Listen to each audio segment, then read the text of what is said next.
And you'll Die start the recording. Sprachübertragung beginnt jetzt. Alle Teilnehmer befinden sich im Zuhörermodus. Hi everyone. So I hope everyone can hear me fine. If you don't, please leave a little message so we can adjust. So welcome everyone to our webinar. My name is Devine-Wright. I'm part of the RGI communications team and I'll be moderating today's session. I'm very glad to see that so many could join and that hopefully a few more will join because we had a lot of registrations. But we'll start now because it's already 2 minutes past. So today we'll be looking at EirGrid's approaches to funding programs that they have created in very different areas of their operation. And just very quickly, before we start, I want to make you aware that we're recording this webinar today in order to make it available on our website. So if you know anyone who couldn't join today but who would be interested in the topic, please share it with them or let them know where it is. It will be available latest next week on our website under the exact same link that you used to register. So let's dive right in. Today's agenda, we'll start with a quick welcome by me and by ENTSO-E. And then we'll look at 2 good practices from EirGrid, the Irish TSO. The first practice we'll be looking at is EirGrid's Community Fund, and Valerie Hedden and Professor Patrick Devine-Wright from the University of Exeter will talk to you about that one. They will talk about what the practice is, an evaluation process of the practice that took place, and the future of the approach. And afterwards, you will have the chance to ask all the questions you want to. You can also share experiences that relate to this practice. So tell the others that are listening of other approaches that you know that might be similar, or that complement it, or that are very different, but are still relevant for today's discussion. And afterwards, we'll jump into the second practice, and we'll talk about DS3 system services, and Robin McCormick from EirGrid will present on the program, on lessons learned, and on future plans. And then we'll have our second Q&A. Okay, as a very quick intro, let me just start by introducing RGI. I hope most of you know us, but if you don't, just very briefly, we're an association based in Berlin.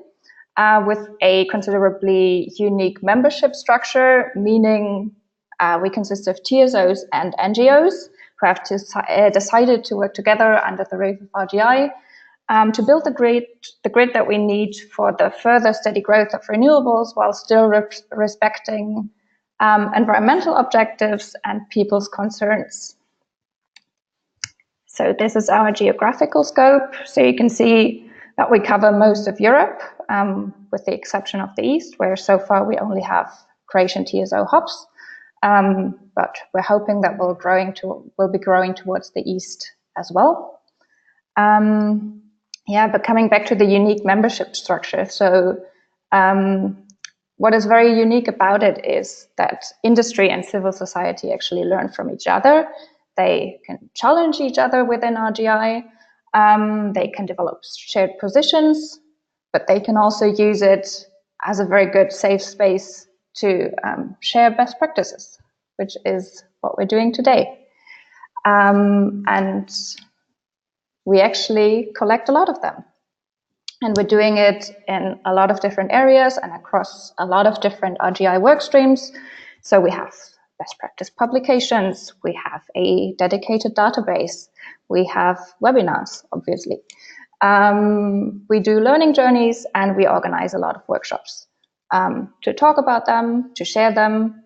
And we always try to find exceptional practices that we can shine a spotlight on in our Good Practice of the Year award.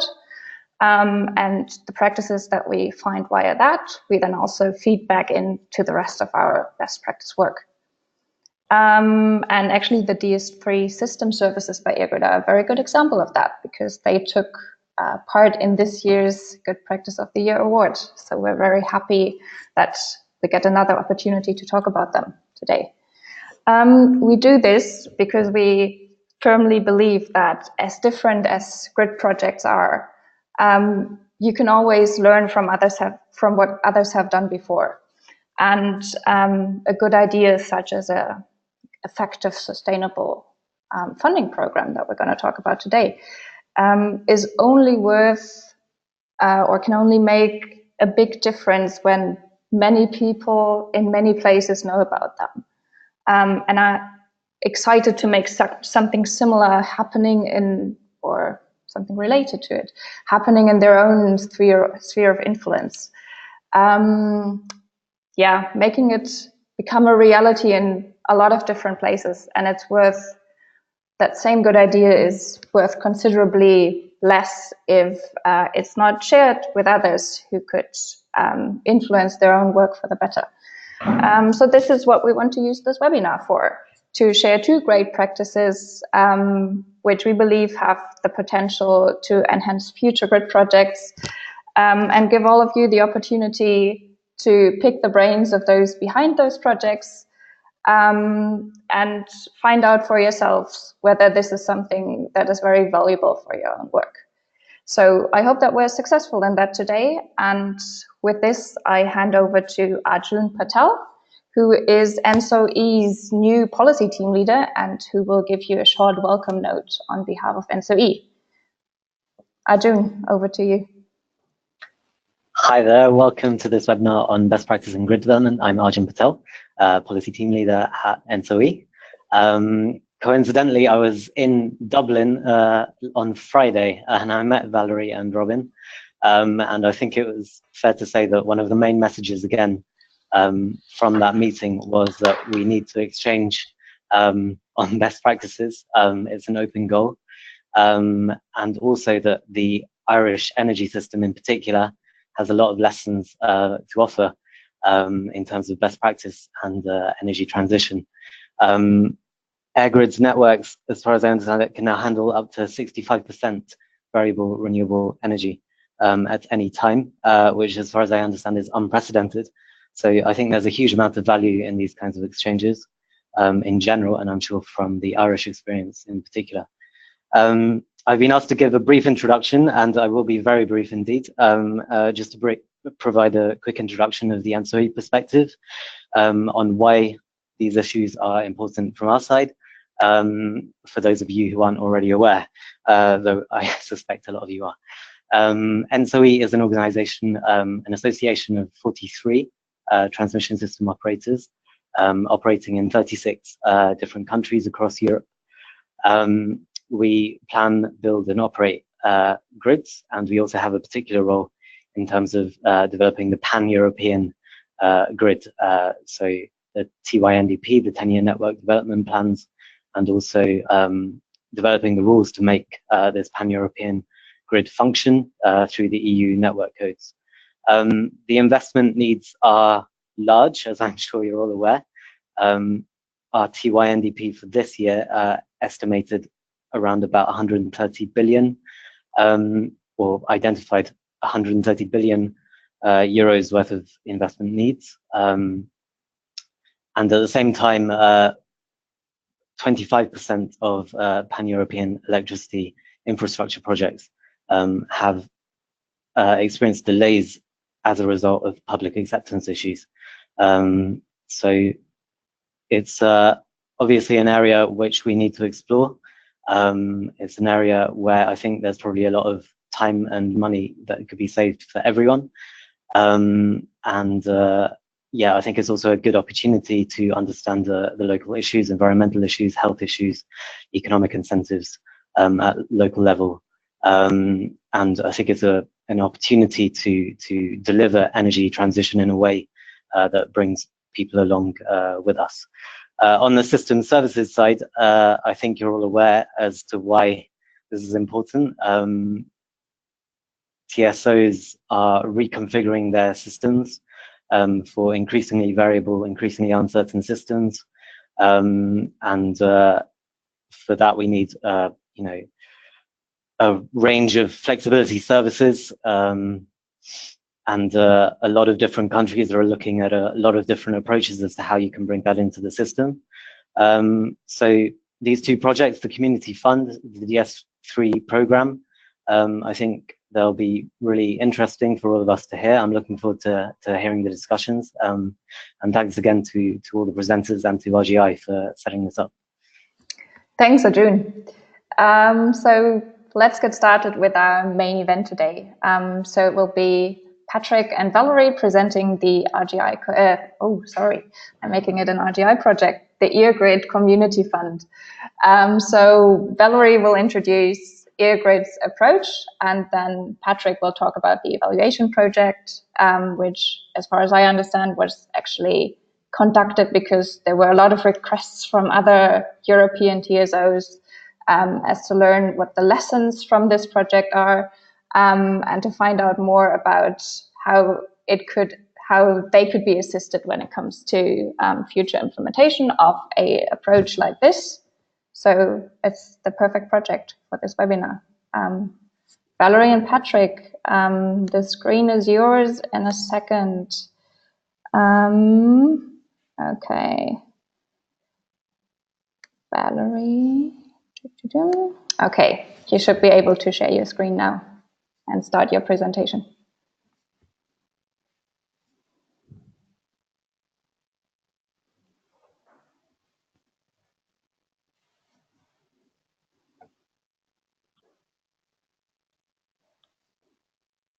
Great, I'm unmuted now. Yeah. Hi, everybody. Thanks very much for that introduction. We are delighted to be able to participate in the webinar today. So thank you to RDI and to ENTSO-E for organising this. We are key supporters of the idea of sharing best practice, and that's certainly something that we endeavour to do on a number of fronts. So we're delighted now that we can share our experience of our community fund. So just as an introduction, Valerie Hedden is my name, and I'm head of communications here in EirGrid. And delivering grid infrastructure projects is a key element of what we do. And so as we move to push the system to accept and connect greater levels of wind, along with that goes with the need to develop the grid, and the economy in Ireland is growing at quite a rate at the moment, so there's a big drive on us to respond to projects, but essential to that is how we bring the communities with us. And one aspect of that is the community fund, and that's what we're going to be focusing on today. But from our perspective, that's just one element, and we've made a number of commitments over the past number of years to enhance our engagement on grid infrastructure projects, to be more transparent in our information and how we make our decisions, to create greater opportunities for communities to influence those decisions, and to endeavour to communicate in an accessible way and very much on a plain English focus so that people can participate in our projects so that we get the best solutions possible, acceptable to as many people as we possibly can. So just giving you some context on our community fund. So the community fund is something that some of the other TSOs would certainly be able to talk about their own experiences. But from us, from our perspective, the government in Ireland published a policy statement in 2012, which emphasised the need for strong support for community gain to be part of energy infrastructure development. And that was something that in EirGrid we were very supportive of, and indeed we had been talking to some of the other TSOs about their approach and looking at what had been done in Denmark, what was being done in France. So certainly when this policy statement was published, we responded to it and looked at how could we deliver that. So this was emphasised in the Energy White Paper and the Renewable Electricity Support Scheme. What we did was then that we looked at how we were going to respond to that statement and that policy, and we set up a community fund initiative which was launched in 2014, and we had two elements to that: a community fund and a proximity payment, whereby we wanted to initiate some funding for communities that were hosting this critical infrastructure, and that was a community fund. And also we wanted to address concerns of residences who were impacted by the visual impact of our overhead lines and stations through a proximity payment as well. For the focus of this webinar today, we're really focusing on the community fund and how we went about delivering the community fund. So I thought I'd just set out here on this table just the nuts and bolts, I suppose, in essence, the funding that is available to communities. So we developed a fund based on the capacity of the transmission lines that we were developing. So you can see from the table here that ranges from 110 kV lines, which in Ireland would generally consist of a structure which is a double wood pole with some angle masts. And we are essentially compensating people for the visual impact of those angle masts on the line, and that's calculated on a basis of €15,000 per kilometre. And then this rises to an overhead line of 400 kV, whereby we calculate the fund on a payment of €40,000 per kilometre. And in addition to the overhead line community fund structure, there is also a payment on substations as well, on new substations in rural areas. And again, that depends on the voltage, and it can go between 15k and 40,000 as well. So we first, as I said, responded to the government policy statement and announced our own fund in 2014. And what we were looking for then was for our first project that we would implement the community fund on, because our community fund is established that it's paid to projects when they have been constructed, so in a post-planning environment. So the project that we looked at was the Mullingar-Kinnegad project, which was a 110 kV line, which was in quite a rural area in Ireland. It was a 24-kilometre line across two municipal authority areas.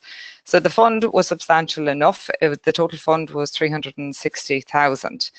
And when we looked at how we were going to manage the fund, we were keen that we would create a positive and a long-lasting impact on the communities closest to the line, and where possible to focus our fund under the areas of education, environment, employment and community facilities. And internally, when we looked at, well, how would we distribute it and administer this fund, there were a number of models that we could have used in terms of having somebody in-house in the company that would manage the fund, or whether we would work with the local authorities in administering the fund, knowing that the local authorities obviously know their communities very well and have that local knowledge that we wouldn't have if we adopted an in-house model. And another element that we looked at was maybe using a third-party NGO to administer the fund. So what we decided to do was, because there was advantages and disadvantages, I guess, to all the models, was to run this first fund on a pilot basis, where we would look to trial both the local authorities and an NGO, which was the Community Foundation of Ireland, to administer the fund. And we decided that at that point we had been working previously with the University of Exeter and Patrick Devine-Wright on a number of projects, different elements looking at social acceptance, and that we felt that there would be a lot of value to be got from having an independent assessment of the fund and this pilot, particularly in relation to the Mullingar-Kinnegad project. So that's what we did. We adopted a dual model, if you like. We utilised Westmeath County Council, which are the local authorities, the main local authorities on this project, and we used the Community Foundation in Ireland, who had previous experience of administering community funds of this type for other infrastructure, such as wind farms as well. And the way that we launched the fund was that we did quite a high profile launch in the local area with the local authorities, whereby we made the community aware of the fund and the opportunity that they had to submit their applications and what the application process involved. And as you can see from the slide here, that we did receive quite a high response to the funds in terms of the Westmeath County Council 67 applications and the Community Foundation 20 valid applications. How we split the funding between these two organisations was in terms of what we call the smaller projects and then more infrastructure related projects. So the funding range with Westmeath County Council was between €1,500 and €10,000, and for the bigger projects they were to be funded via the Community Foundation of Ireland, 13,000 to 45,000. So quite a substantial funding arrangement, but clarity around the roles that the different organisations played. Here, I've just listed some of the sample projects that were funded. So you can see that they're quite varied, from sheltered outdoor space for a childcare centre, cooking equipment for senior citizens, or then on the other side with Community Foundation of Ireland, like skills development on the area of CPR, permanent lighting of community walkway. And so that's something that, all of these initiatives really have a lasting value in the local communities. The permanent lighting of the community walkway is something that takes people off quite narrow country roads and gives them a facility where they can walk in safely with prams and with bicycles in an area that is lit up, and it just makes it safer for everybody in the community. So a number of very interesting projects that we evaluated and considered to be the ones that would get the better value of the fund, would have a lasting benefit for the community, and met all the criteria that we had set out was necessary to meet in terms of applying successfully for the funding. And Patrick will talk on that in more detail. In terms of the independent evaluation that Patrick and his team managed, really what we were looking to see was how the fund was framed, governed and interpreted by stakeholders, because this again was a new initiative for EirGrid, and while there were some models that existed in Ireland, nothing on the scale of what we were leading on. And we wanted to know and evaluate, I suppose, was there merits in the local authority model, or were there more merits in the NGO model, or indeed were either effective and should we bring it in-house? At the outset, we were very keen, as I said, to share the findings nationally and internationally, as we're doing here now, because we felt that it's an area where there are a lot of different ways to approach these fundings, and it's worth sharing because we can build on each other's experiences. And I think it's something as well ourselves that we would acknowledge the fund in itself will evolve over time, and there will be learnings probably on each fund that we roll out. So the independent evaluation was conducted by Professor Devine-Wright, and as I said, Patrick is a leading academic in the area, and I don't think he needs any introduction to EirGrid or ENTSO-E in that area. Patrick will talk through the whole process itself and how they got involved in evaluating the administering of the community fund. I suppose I'm kind of jumping to the end now of that story to say that we've shared the findings nationally in Ireland, and again there was much interest from different companies across the country, not necessarily energy infrastructure, but companies also who were looking at this idea of community funding and how do you get some support with communities, and how do you acknowledge the burden that the infrastructure may be placing on the communities.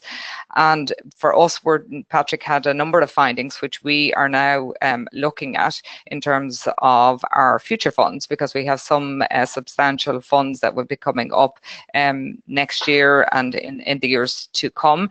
We have published a lot of information on our website, and following on from the webinar today, we will be publishing the full report from Patrick, along with a plain English summary of the pilot as well.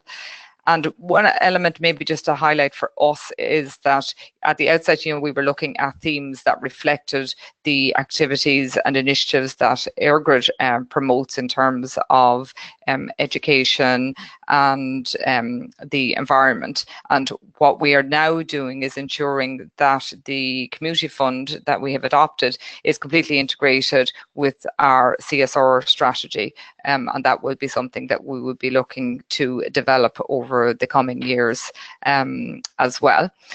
So with that, I'll leave you with a picture of the night that we had in Mullingar to celebrate the awards and to meet with the different various organisations that applied for the funds. And as you can see, the one that's highlighted there that stands out has to be the beekeepers, great initiative. And to say that for us, certainly the fund was a very positive experience. Yes, there are lots of learnings. Yes, there are lots of questions. But overall, it was really something very positive and something that we feel that we have developed now a longer term sustainable relationship with the local communities. And the project from an energy perspective also has been successfully delivered. So now I'll, Stephanie, hand over maybe to Patrick, who will talk through his role, and I'm happy to take questions afterwards if there's any questions in particular to our role or our fund or anything that I can answer in that respect. Perfect. Thanks a lot, Valerie. Yeah, now we can see your presentation, Patrick, and we're looking forward to hearing from you. Great. Okay. Can you hear me all right? Hopefully I'm audible. Yes, you are. But now your presentation is gone. Sorry, have I done something wrong? Yeah, so maybe if you go down with your cursor and then, yeah, just go back down and select the PowerPoint icon.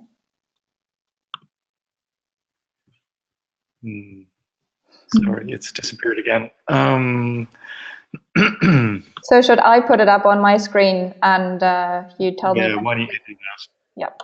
Okay. Excuse me. Don't worry, it's all good. Okay, just a second. Yes, okay, this is my presentation. We'll switch it to yours. Okay.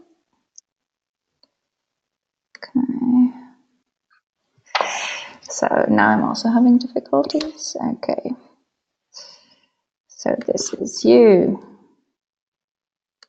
Great, okay. There we go. Thank you very much, Stephanie. You're welcome. I'm also aware that time is ticking on a bit, and I probably have more slides than I should have anyway. So I think I'll try not to speak through the entire contents of the slides.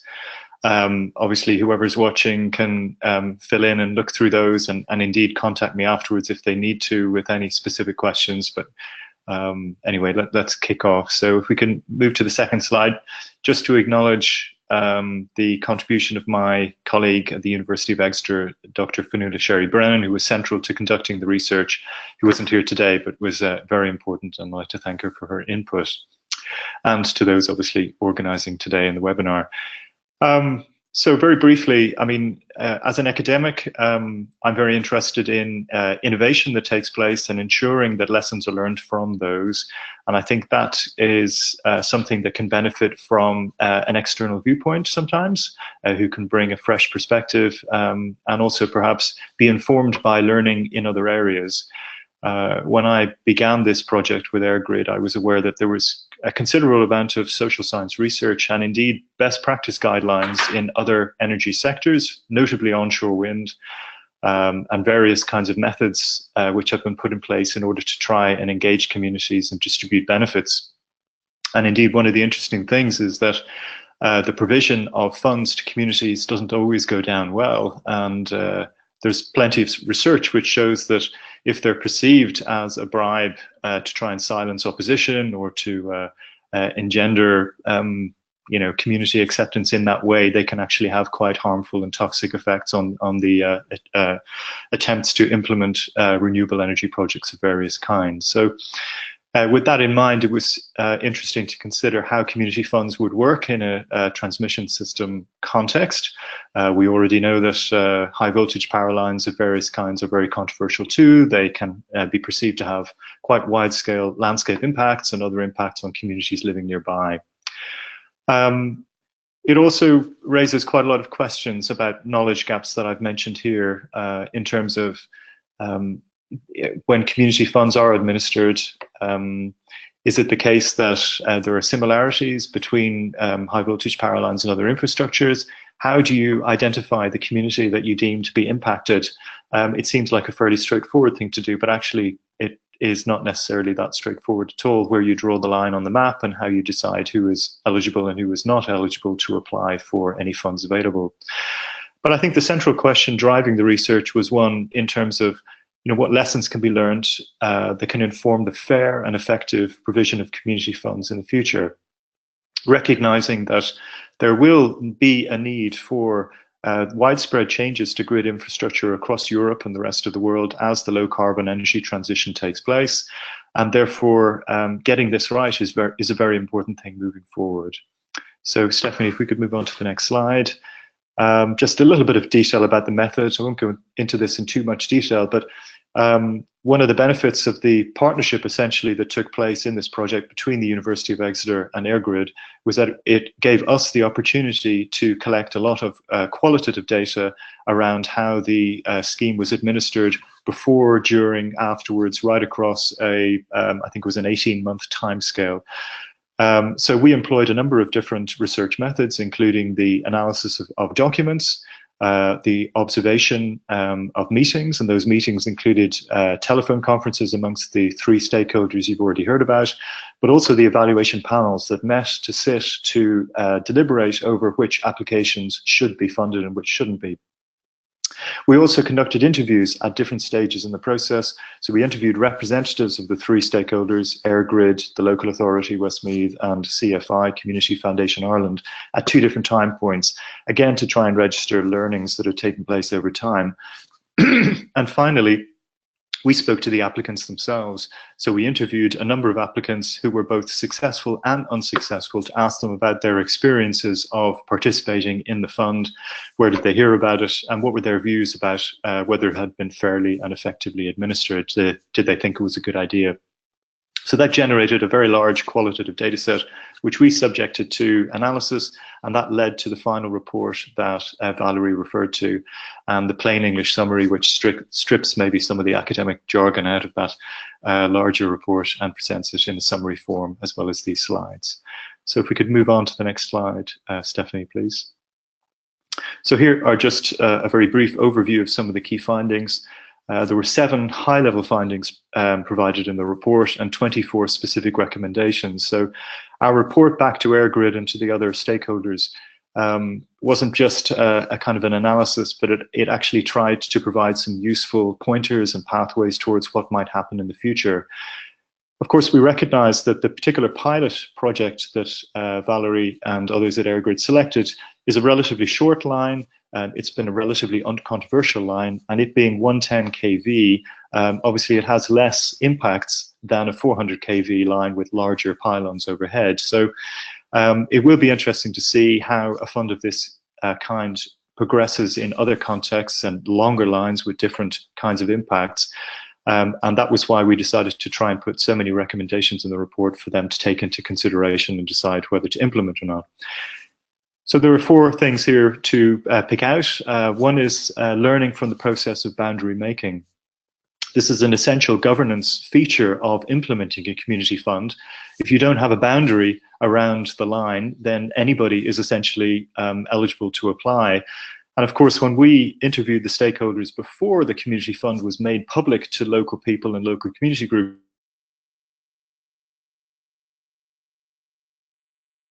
they had no idea how many groups would apply. It was not a scheme, it was not well known in principle. So actually they were quite pleased, I think, that there were so many applications to the fund and people tried to take up and make use of it. But deciding exactly where to draw that line on the map to decide eligibility was something that was not straightforward, and that was something that we looked at in greater detail and make some recommendations around. We also looked at the process of implementation, and here we had ideas about fairness and justice in mind from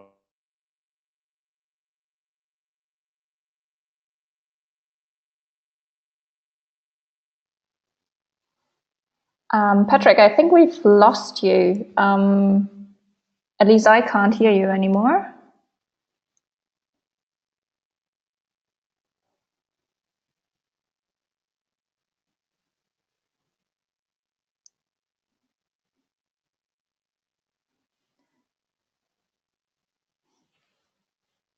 stakeholders in deciding who should be a successful or unsuccessful application. That was something we looked at as well, and what kind of expectations people had of the applicants who sat around the table. Because there was quite a lot of interest in EirGrid around the different methods of distributing the fund, we had a close look at what we could learn from how local authorities work in this context, and how broader organizations and NGOs who are from outside the area might work as well. And one of the things that came through quite clearly here was that local authorities have a certain area that they are responsible for and that they're very, very knowledgeable about. So if lines go through many local authority areas, then clearly you need to think about some kind of larger body which stitches different institutions together and provides local knowledge into the evaluation process, but isn't constrained or limited by any one geographical area. We also found that there were some unexpected delays which took place. For example, there was quite a widespread flooding event that took place in the local authority area, caused great distraction, justifiably so, but obviously made it tricky for them to deal with many considerations, including the administration of the fund at the same time. So different organizations of different capacities, and that came through quite clearly. When we think about future implementation of a community fund of this kind, we thought that there were a number of specific things which could and perhaps should be taken into account to enable some of the issues that came up in this particular pilot to be overcome. So if this pilot was implemented in one go, all of the funds were available at one point in time, there was one single funding award. So what we discussed, and CFI had some very important learnings to provide about that, which is in the report, is that if you have multiple rounds of award, then you can have multiple criteria. So the amounts available can vary over time.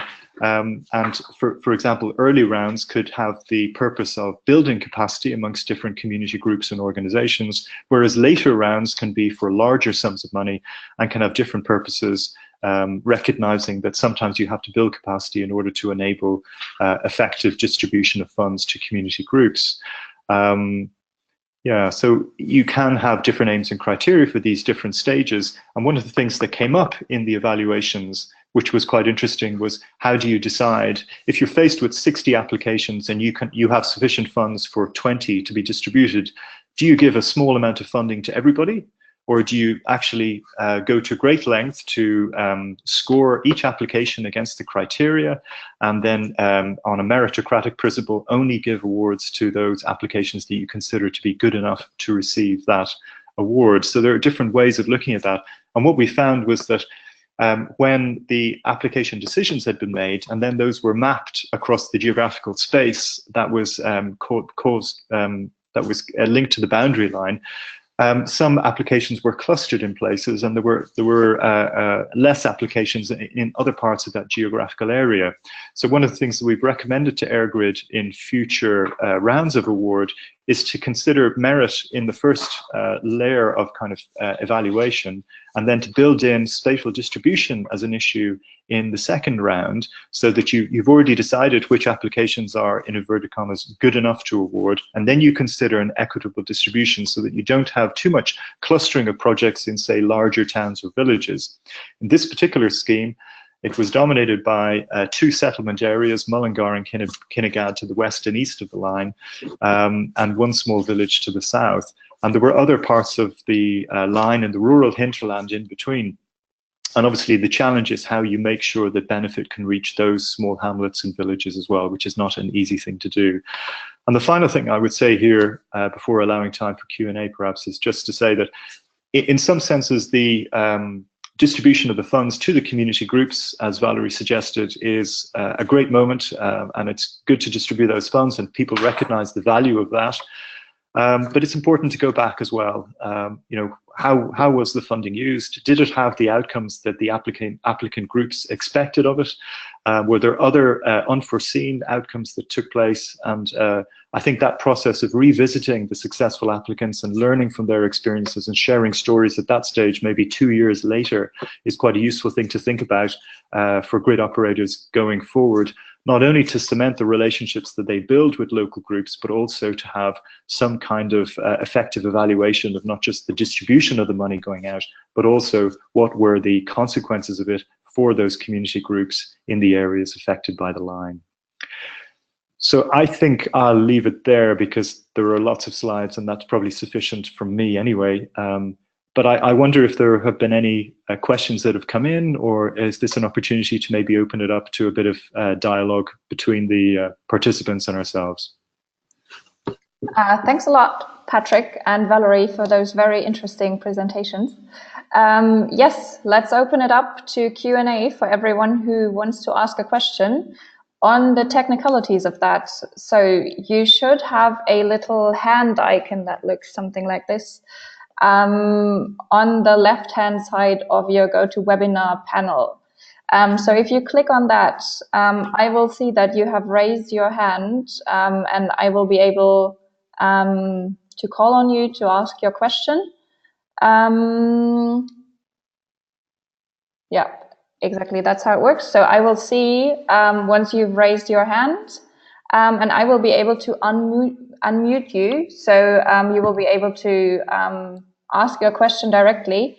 If you don't have a working microphone, you can also just write a question to us. So there's a little window that says questions on your GoToWebinar panel, and you can write into the lower part of that, and the questions will appear on my screen, so I will be able to ask them on your behalf. So that's how it works. I will give you a couple of seconds to think about the questions you want to ask, and I'll start with the first one. That is for Valerie. We've just heard the key findings from Patrick, and my first question to you, Valerie, is are you implementing everything that he's suggesting, or are there things that you're still thinking about how to implement, and are parts of the suggestions maybe just not practical from your point of view? So which of those do you find most helpful and which would be challenging to implement? Thank you. Can you hear me? Yes, we can. Yes, perfect. Okay. So certainly, no, the findings were very informative, and from our liaison team that would have been involved in the evaluation, both with the local authorities and the CFI, they would have been, I suppose themselves, they would have seen the lessons firsthand and the queries regarding things such as geographic boundaries, you know, equity in terms of the funds, and how to deal with that fact that in some rural areas, by the very nature of the routing of these lines, we're trying to avoid residences and local towns and villages insofar as we can. So they do tend to be more isolated, or you've got one-off housing. So it's the each project probably is quite unique in its own right, I think is what we can say as well, that we're looking at how would you administer the fund in a way that meets the needs of the people, or where are these communities going for their resources or their free time? Where are the local organizations that they go to try to understand how the community themselves would benefit from the initiatives? But certainly in terms of the recommendations, that is something that we were trying to address. One certainly that we would all agree with is the the multi-stage approach, because at the moment, as in the case of Mullingar Kinnegad, the project was already post-planning and construction was underway by the time the policy and the fund was developed. And certainly there would be a lot of value in us establishing a fund much earlier on in the project, and certainly in splitting it in such a way that the community themselves could use the fund in terms of their own knowledge in order to also participate in key decisions on the project, and also have that fund then during the construction phase when there is a greater impact on a local community, as well as the enduring infrastructure that they're hosting once the project is built. That's something that we need to work through now with the regulatory authorities as well.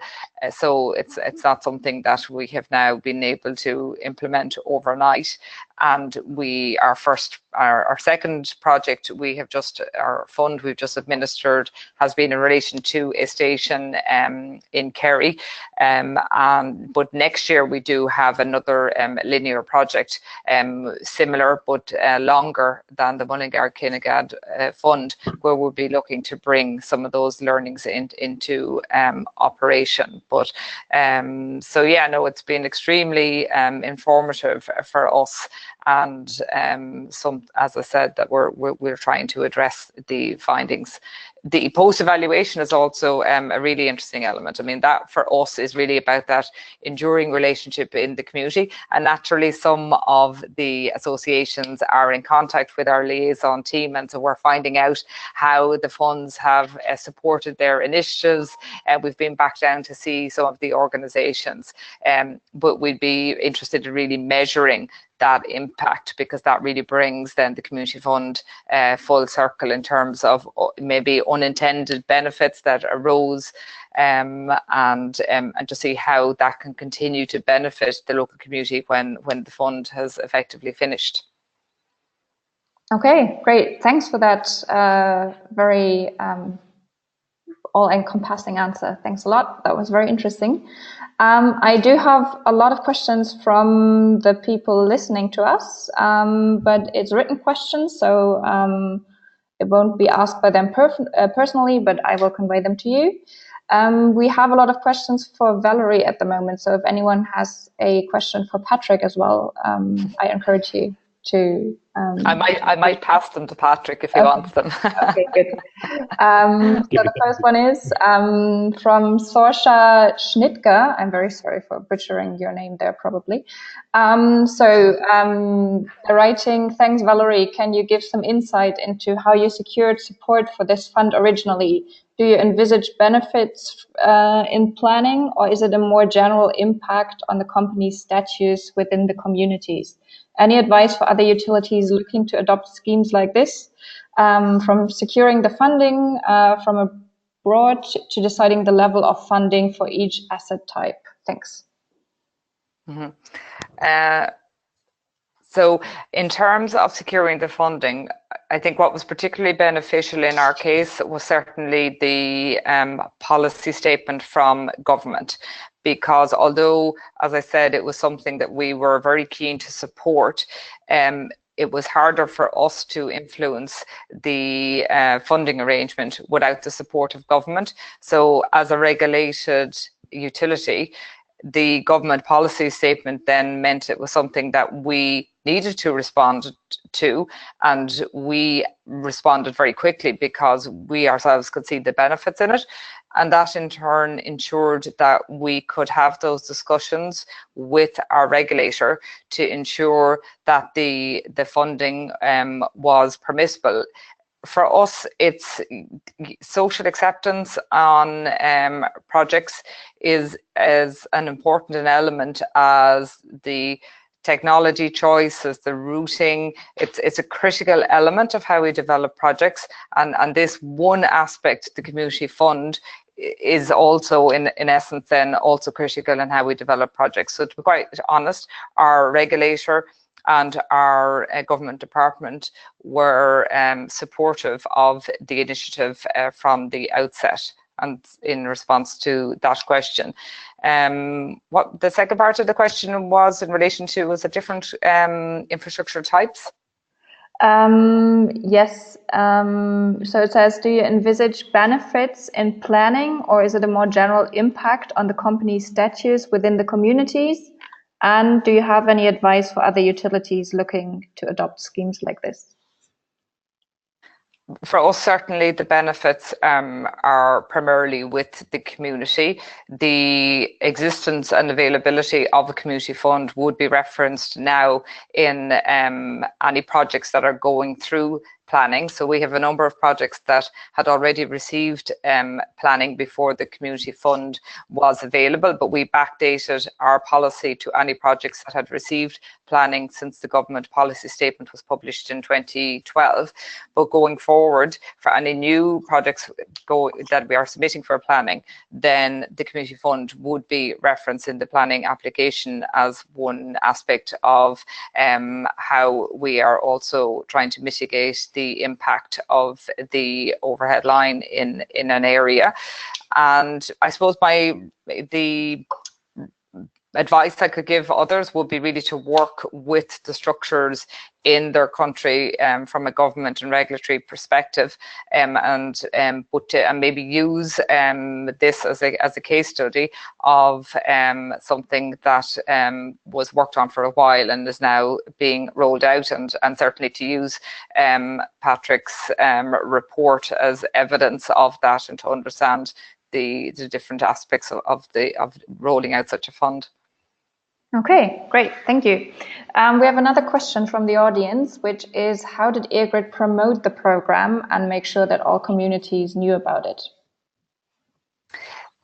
Okay, so at the start of when we were launching the Mullingar Kinnegad Fund, we would have had a local media event with the local authorities, so that we could invite local elected representatives and members of the community to attend an event along with media. So we would have issued a media statement and carried out local media interviews.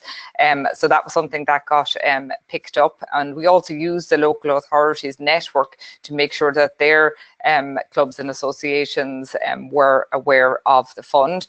We also advertised the fund. We have developed, I'll hold this up, a brochure which sets out both the community fund and the proximity payment, and that would have been available locally and published also on our website. And in addition to that, we would have used social media as well to promote the fund. And at all times, we would have promoted different elements through local media when the closing date for applications was occurring. And then again, we did another round of promotions to announce the winners, and we actually then held an event with the local communities as well. Okay, great. I don't see any other questions from the audience, so I will ask a final one. So that's actually to both of you, because what we've heard from you is that there's a very beneficial regulatory environment for this approach in Ireland.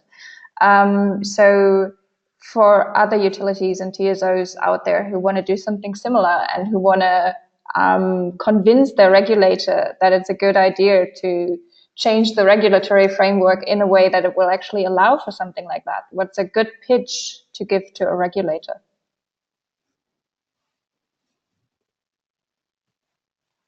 Don't know if Patrick's waiting for me or if I go first. You go first, Valerie, and then I'll think of what I'm going to say. For me, certainly, I think it's I would be encouraging the community and elected representatives to speak up in terms of the importance of such a fund. The TSO, I think, can obviously explain firsthand from their engagement in local communities how it is a reoccurring topic that does occur over the engagement of a project. And but I think it almost needs that other voice then to support the case for such funding. And I think that's where that can come through representative organisations such as NGOs, but elected representatives, I think, have a role there in trying to influence something at government level as well. So I think that can be an appropriate way to try to influence the fund, and also to look at what are other countries doing and how effective such a fund can be to facilitate the rollout of infrastructure projects across Europe. Okay, thanks. Patrick? Yeah, okay, just quite briefly, I would just say that I think one of the main arguments looking across infrastructures is consistency. If you're living in a rural community and a developer pops up and says they'd like to build a 110 kV line and there's a community fund attached, that's great. And then if a wind farm company turns up next week and says, well, we'd like to put a wind farm over there, but we don't have to do community funds, so we're not going to do it. I mean, from a community point of view, you'd be asking questions about why certain infrastructures seem to be coming with policy supported community funds, benefit funds, and others don't. So I think from a fairness point of view, I would say that it's quite important to consider consistency across different kinds of infrastructures. Otherwise, you might cause quite a lot of confusion and even some perceptions of unfairness. I think the other thing I would just emphasize, and this may be something where infrastructures actually do need to be slightly different, is that the provision of benefit can take many different forms. Here, a fund was distributed, so amounts of money were apportioned to community groups.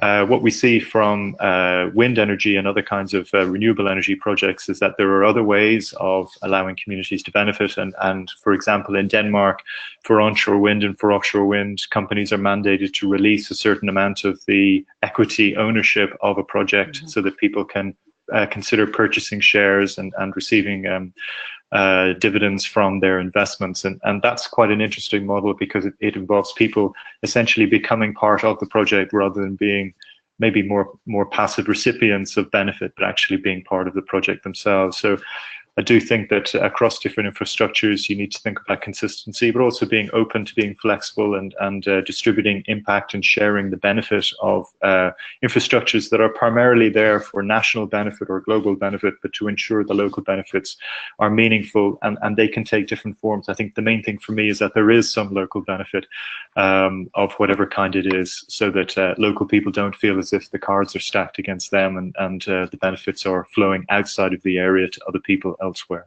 All right, thanks a lot.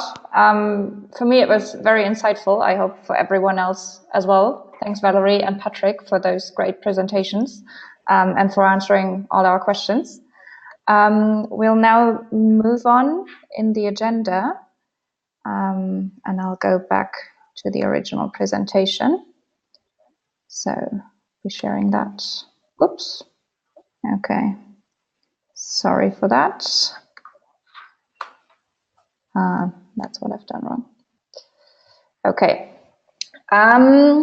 So we'll move to Robin McCormick, who will now introduce you to another funding program or another program offering financial incentives that has been developed by EirGrid, but this time it's for system services.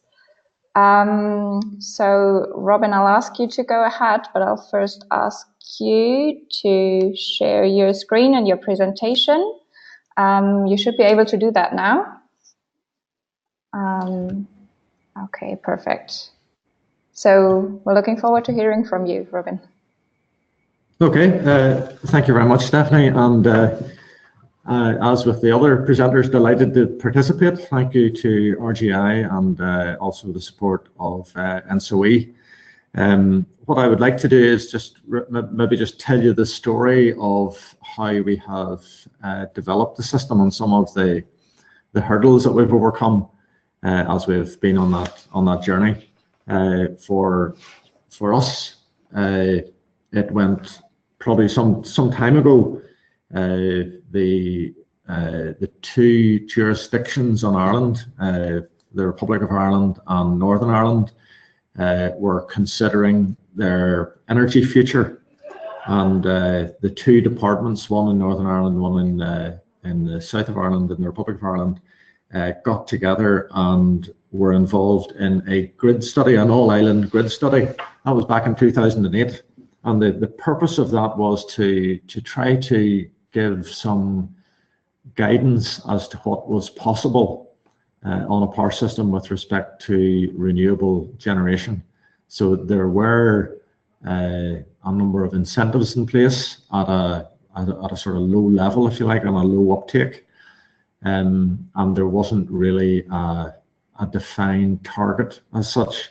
But with the case study and the background technical analysis that had been done, both governments were prepared to put their name to energy strategies that captured the benefits of that study, which was to accommodate 40% of energy from renewable sources by 2020. The technical study was, to a degree, not absolutely in depth. So there were questions that still remained. The TSOs at that time were keen to take on the challenge of operating a system with more renewables, and we developed a program which we've called DS3, so delivering the 3 S's, a secure, sustainable system. And this, of course, was in the context of what the energy roadmap across Europe was telling us. It was telling us that electricity had a part to play in this transition that we're in, and in terms of what that electricity mix might look like, what the role of renewable energy could be. So we were aware that there were going to be new technologies. The slide I've put up just demonstrates and reminds us of the speed of change that we have seen from a technology perspective, where not that long ago none of us had a cell phone, never mind a smartphone, and how quickly they have been adopted. And that suggests that going forward we have quite a challenge on our hands. But from a power system perspective, to manage the decarbonisation agenda, to manage those electricity targets, there was obviously a driver behind it, a financial driver. So the driver was a support mechanism, slightly different in Northern Ireland and UK to that in the Republic of Ireland, but nonetheless it drove a significant amount of commercial activity to find the most economic mechanism for benefiting from those supports, and the technology was onshore wind. So we have been on a journey with adopting high levels of onshore wind onto our system. We started off way back when that case study was done, the all-island grid study, with a lot of people pretty skeptical about what could be achieved. When a number was suggested that was above 10%, some engineers were cringing at the idea of having to operate a system with that type of level of onshore wind on a power system, and wondering how the system could remain stable. But on the basis of the studies that were done and the analysis that we had done internally, we were up for it, and we developed this program. We started off with a view that we could accommodate 50% renewables on our systems. The assessment that we had done suggested that, and we had mapped out a series of initiatives, steps that needed to be taken as more and more wind connected to the system that would allow us to operate by 2020 with 40% renewables and at a level that increased from 50% instantaneous renewables on the system up to 75%. And I'll talk about that. I suppose the reason that we have been asked to talk about it is that we think from an electricity perspective, we're on the front line here.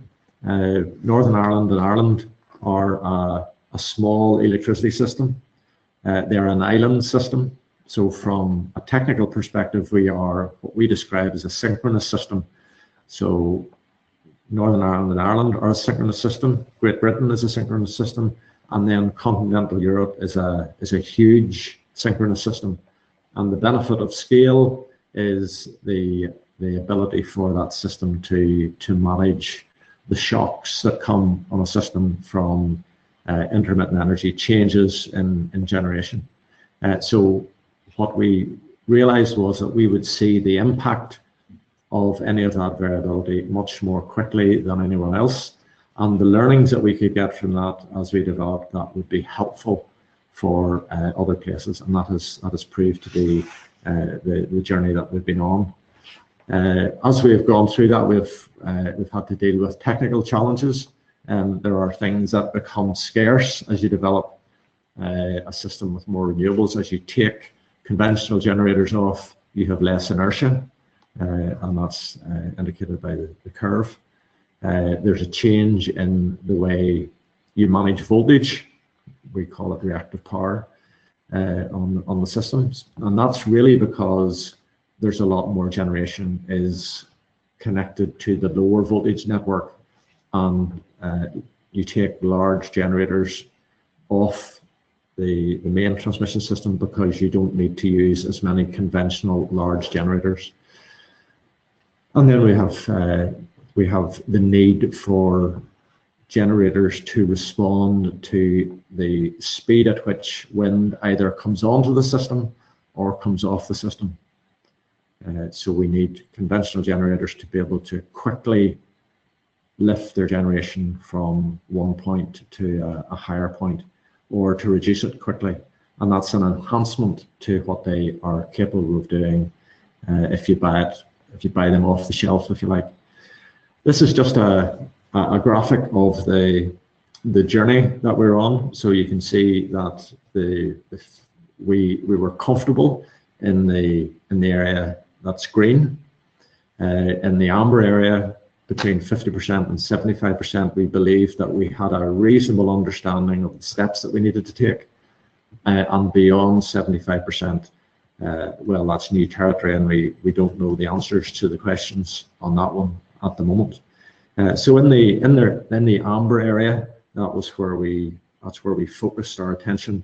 And the reason that we need to increase it to 75% is part of the technical feasibility study was a relative cost benefit analysis. So if you have a wind farm connected to the system, and because of constraints on the network or because of stability issues, you've got to curtail, you've got to pull that wind output back. If you keep doing that to too high a level, then commercially it impacts on the developer. So we've had a target of sort of 5-6% curtailment by 2020, and we've managed, as wind has been connecting to the system, to hold it to that level. So there's a number of challenges around what we're doing. That's an indication of the wind curtailment levels and the need to try to keep it to that low level. The sorts of technical things, I'll not go into these in detail, but just to give a sense of the effort that is required to develop a program of this scale. ROCOF is rate of change of frequency. So on a small system, if you have the loss of a generator, the frequency is very volatile. It'll dip very quickly, and that impacts on how a motor operates, how a pump operates, how electrical motors, etc., aren't designed to operate at a low frequency. So we have to manage the frequency very carefully, and the rate of change of frequency is something that is used to protect different installations.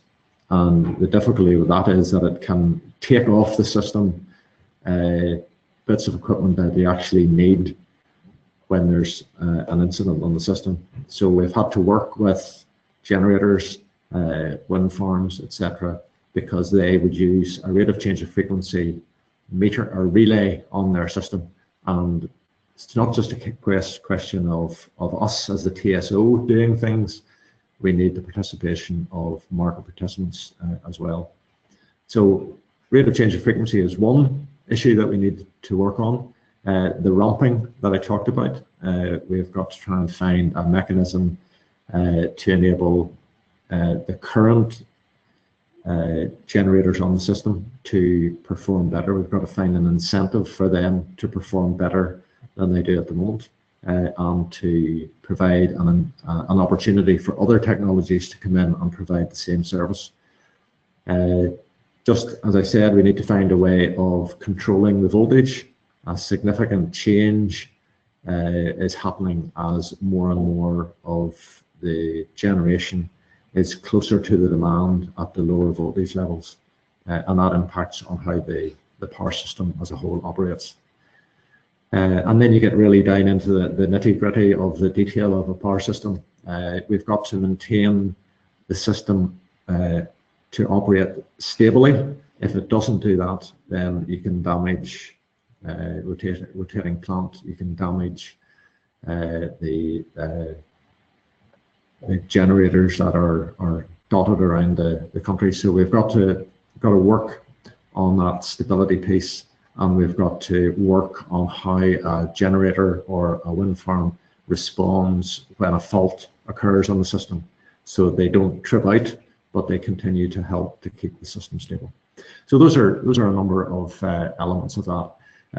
Just to move it forward, I'll just work my way through the animation on this screen, and this gives you a picture of the transition that is occurring on the power system on the island. So previously we had a system or a market arrangement where there was a relatively small amount of money that was available to generators for what we call ancillary services. Ancillary services are things like a black start capability, an ability to provide reserve into the system, an ability to provide voltage support onto the system. So a small number of specific services, and in total a relatively small amount of money that was available if generators were able to provide those services. Alongside that, we had quite a large pot for capacity payments, and that was to ensure that we were incentivizing generators to be available. So on a small power system with a peak demand, we wanted to have payments to make sure that at a peak demand period, there were generators that maybe didn't run very often, but we absolutely needed them at a peak time, and that capacity payment was really to ensure that they could remain on the system and be there for those, if you like, emergency times, and the payments are reflected right back to the baseload plant as well. And then there was a facility in the energy market for generators to get revenue out of that market arrangement. So that's what we had. It says today, probably a better description would be yesterday, because we've introduced what I've shown in a graphic to the right. And you can see the different, it's not absolutely to scale, but it gives the sense of where we're going. So instead of a small number of ancillary services, we now have a greater number of system services. We have 11 tariffs that are available for generators to provide a series of specific services. And if they're able to perform to that level, then they will enjoy a revenue stream from that. So there's an incentive, for example, for a conventional generator to increase its ramp rate, how quickly it can lift its load. There's an incentive if they can provide reserve in a quicker time frame. There's an incentive if they can reduce their minimum generation level. Then when there's lots of wind, they can be one of the generators that stays on the system to provide that stability service that we need. So a much larger pot of money from which generators can derive system service payments, and looking to try to make sure that new technologies are able to deal with that. Demand side units, wind farms, conventional plant are all open to demonstrate that they can provide these services. We still have a capacity payment mechanism, but a much reduced amount of money available in that space. And also we have the capacity auction process means that we really only have as much conventional generation as we need to meet a generation standard for the times when there's no wind on the system and there's a period where we can only rely on the sort of conventional plant. And then we have an active energy market which has changed since the 1st of October this year, where we incentivize a lot more activity in different timeframes, and it's consistent with sort of the European target model as it's described. So that's been implemented, working very well. So that might give you a sense of the pace and the scale of change that has been required on the system, reflecting the new sort of portfolio that we have in the system. I suppose there's lots of learning for the rest of Europe from our experience, and we've got involved in the EU SysLex project. We are coordinating the project, managing the project, with some technical assistance from RTE and a wide range of participants from right across Europe, because what we've done on the island of Ireland and the approach we've taken provides assistance to those TSOs as they manage their systems. And it also gives us an opportunity to learn from the continent in terms of the different types of technologies that have been deployed at scale in Europe. So it's a really important opportunity for us to learn from each other. Just to note, the system scarcities that I described are simply things that will be seen in Europe as we move forward. There's a few interesting graphs there for review. In terms of going forward, obviously as we look to 2050, there's lots of changes anticipated. We anticipate that our role will change significantly as we look out, and we've got to address a number of issues as an industry and a sector.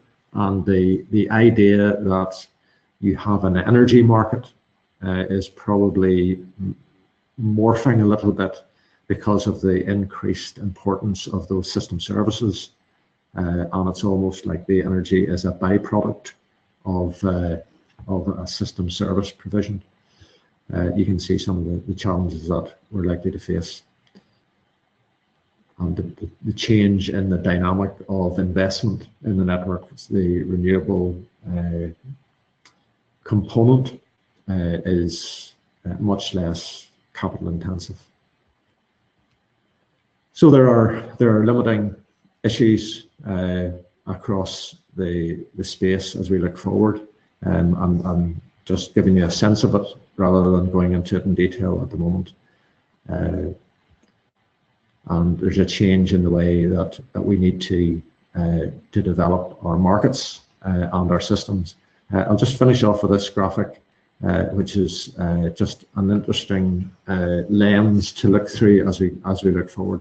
From a TSO perspective, we would have been viewed and have been viewed much as a command and control. So we've centralized units.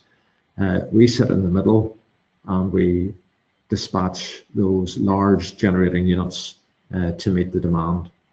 We're moving into a different environment where we have much more distribution of generating units on demand. So we've got the large data centers in Northern Ireland or in Ireland developing, and we've got lots of generation dotted all over the place, so we don't have as much control over those, and we have lots of demand side units, and we have to rely on the resilience of the multiple of a small number rather than the control of larger units. And as we move forward with the support of the DS3 program, we would expect that the world of power system operation will be more about incentivizing and influencing behavior of participants in the market. So we see a significant amount of customer action.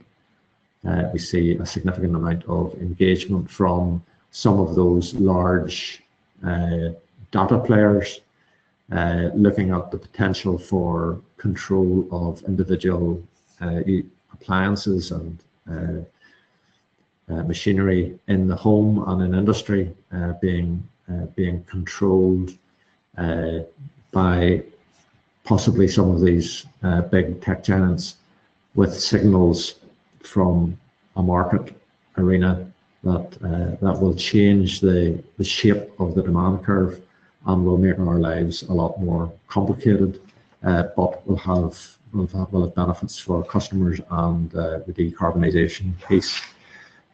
So I think that's me, and I think from a power system perspective, having taken our power system to this stage and seeing what we have to do to 2020, I think the message is that our learning to take us to 2020 will not be sufficient to take us to 2030, and the outcome in 2030, 2040, 2050 will have a political element, a social element, a financial element, a technical element, which will reshape the power system of the future.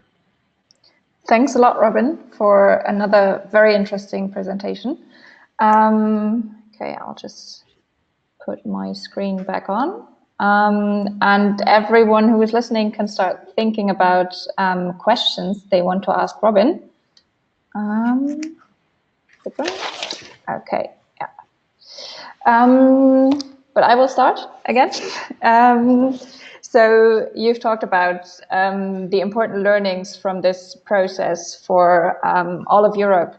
So for anyone who's thinking about going down a similar road, trying a similar approach, do you have any concrete tips as to what to definitely do, pitfalls, things to avoid?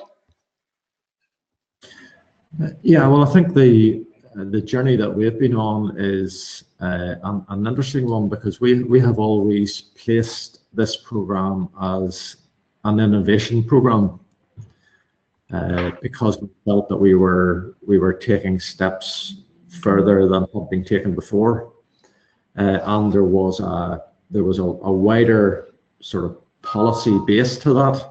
But then you have to work with regulators, and you have to work with market participants, and you have to live in a world of real money.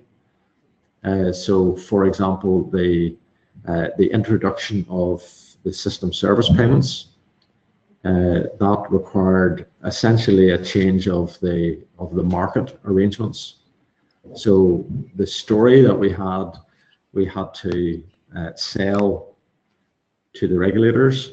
The regulators had to believe in the story, and they had to believe in the progression that we were on.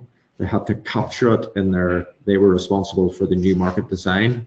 They had to capture it in that, and then they had to work with us to put in place a mechanism for us to be able to reward market participants for those system service performance. So a lot of pieces of the jigsaw to lay on the table and then connect together to be able to implement something. And if you looked at the scenario that was envisaged in 2008 compared to the scenario that we have now, some of those assumptions that were made in 2008 have not actually come to pass. So one of the assumptions in 2008 in terms of cost-benefit analysis was that, well, we will see significant increases in fossil fuel prices, for example. So that means that in looking at the rewards for different types of activity in the system, the financials are even more critical, and we have to be able to defend them to a regulator who effectively is charging customers for that element of their bill, and they want to be sure that they're getting value for money. I see I'm saving some. Office light has gone off. Yeah, okay. Well, thanks. So again, very much a regulatory issue. So people have to talk to the regulator. Huh? We have some questions from the audience, and one is related to the political dimension that you said this approach had, or that our future thinking will have to have. And that is related to the upcoming Brexit. So will Brexit have an impact on your planning, since the two systems are so connected? If I knew the answer to that question. We are working very hard to protect the arrangements that we have in place. So we have quite a unique set of circumstances on the island of Ireland, and we have worked together to create an all-island electricity market.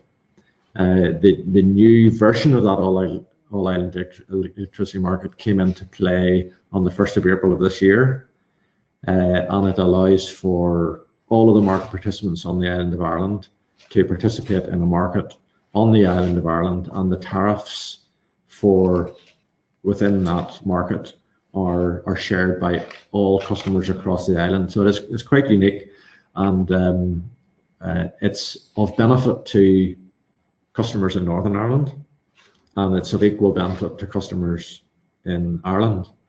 So from a Brexit point of view, our aim is to protect ISEM, to look at, are there any elements of the systems that are in place that might be at risk from any Brexit exit scenario, and try to find ways of mitigating those risks, or finding slightly different ways of doing it, but with the overall objective of maintaining the ISEM arrangements. The reason that political is there in my last slide was the extent to which policy and those support mechanisms play into what actually happens on the ground. You know, we have moved away from the UK mechanism of supporting renewables, the ROC system, and we're moving into a new phase of an auction-based approach. But we have to have targets that drive the activity, and that's where the political piece comes in. We need cooperation between systems to get the best out of the power system, and we need a coordinated approach to those support mechanisms. All right, thank you. A very nice and nuanced answer. Thanks for that. We have a much more concrete question from the audience as well, which is, are you incentivizing data centers to move into regions with high shares of renewables or wind potential?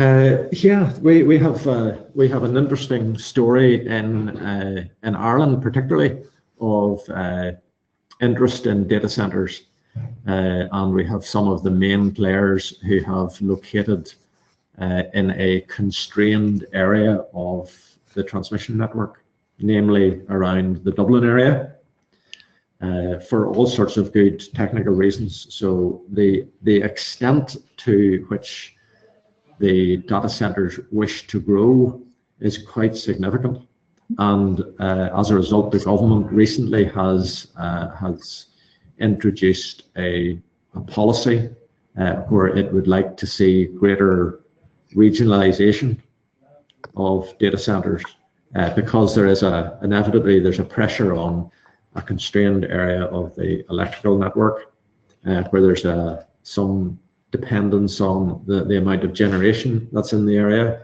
There's a dependence on the ability for us to increase the capacity of the transmission network. So all of those things are playing into this new policy, which is going to develop and will provide some level of incentive for generators to move out of that Dublin ring and into other areas. And we've identified across the network where there are opportunities to connect in a different location to Dublin. That's more difficult for the data center players that are already established in Dublin. It's more a potential for people who are coming in as new data center ventures. And we're working very closely with the data center community to see how we can encourage them to be part of the system services piece as well. Can they manage their demand? Can they provide the services that we require to enable them to secure their electricity from renewable sources, which is part of many of their corporate strategies. Okay, so you're constantly looking into actually growing the DS3 system services program further. Okay, nice. Thanks so much for your very interesting presentation and for answering all our questions. We're actually a little bit over time already, so I'm going to stop questions for at this point. Thank you so much, Robin. It was very interesting. And before everyone leaves, I just want to